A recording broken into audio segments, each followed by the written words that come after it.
Македонскиот вице-шампион Шкендија со пораз се враќа од Единбург откако загуби од Хибернијан во самиот финиш од мечот со резултат од 2:1 во првиот надпревар од третото коло на конференцијската лига на УЕФА. Шкотскиот состав до победата дојде во судиското продолжение, со што тетовскиот тим сега на ремавшот во Скопје ќе бара победа која би можел да го однесе тимот до последната пречка за пласман во групната фаза.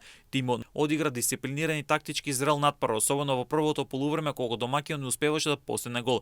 Под чистите мрежи во првиот дел, во второто полувреме во 73-та минута Елдинг постигна гол за водство од 1:0.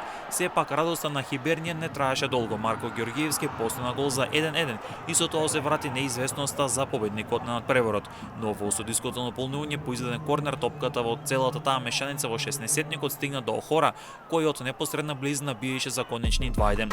Шкендија останува со реални шанси за пласман во плејофот. Минималната негатива од 2:1 може да биде дополната на реваншот во Скопје, а победникот од овој дуел ќе оди на Мегдан со подобриот меѓу Гетеборг и Гент.